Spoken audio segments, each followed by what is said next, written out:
So here I sit in Zimbabwe in Matetse Unit 6, right on the Zambezi River that we can see here.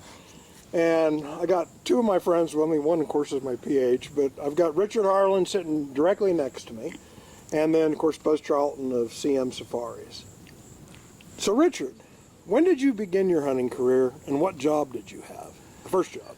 Oh, Phil, well, I didn't have a job at all. I was a schoolboy when I began big game hunting. Okay. Yeah, I was still at school, 14, 15 years old, started hunting buffalo down in the Savi Valley, Duvuli Ranch, Masapa section.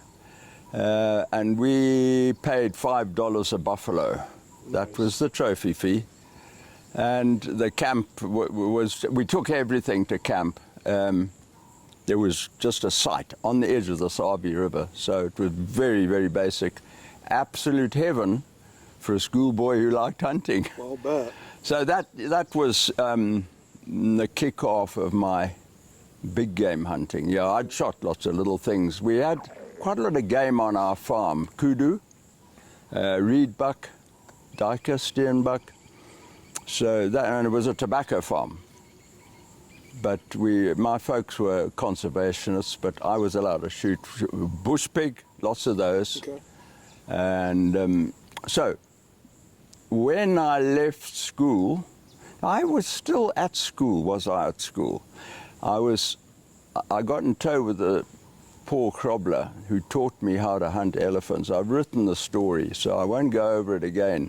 I was then at Peterhouse School, a senior. So I'd have been about 16. And eventually I talked Paul into taking me on an elephant hunt, which he did.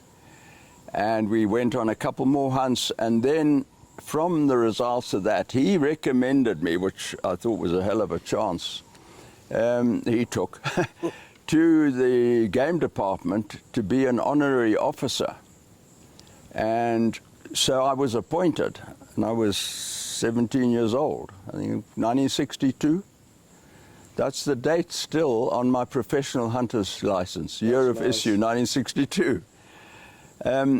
So there I was still at school, then went on to college, agricultural college, and I did a lot of, not a lot, when I say a lot, on every weekend I could get away, and in vacations I would tear off down to Dundee area, which of course is well known today. So that was in the mid-1960s, early 1960s, and shoot bull elephants.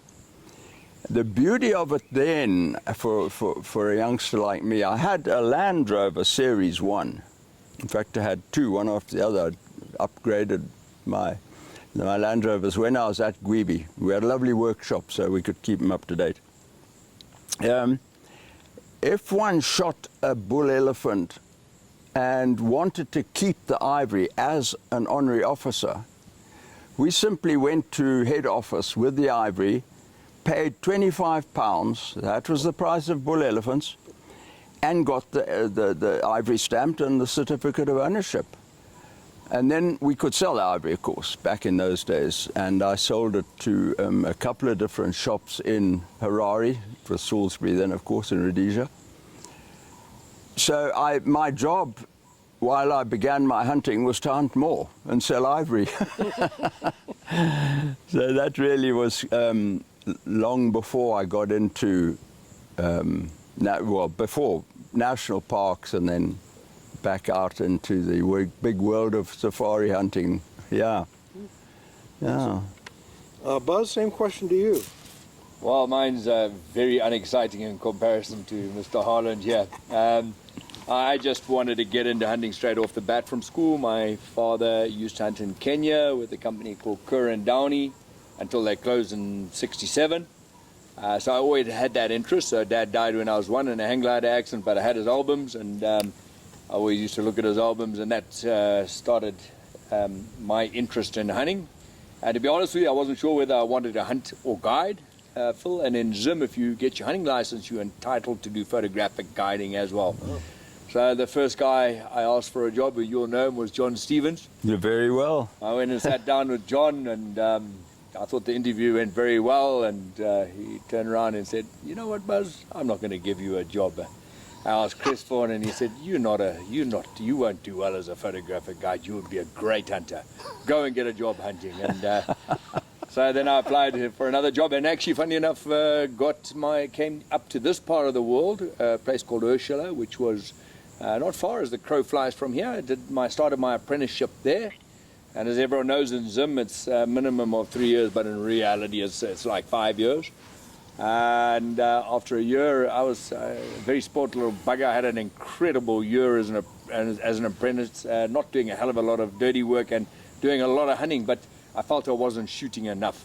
And so I resigned, which I look back at it now, I really was on a good wicket. But funny enough, it was the best thing ever, because I then ended up going with a company called Zambezi Hunters, which was run by a guy called Ian PSC Zambezi Hunters. He's a good friend of mine. No, you know him well, and went down to the Zambezi Valley into the Dandy, where you talked about, and started my apprenticeship there, and cut a long story short, then qualified there, and carried on with him for a bit, carried on with the new operator after Ian lost it, then went freelance, hunted pretty much every area in Zim.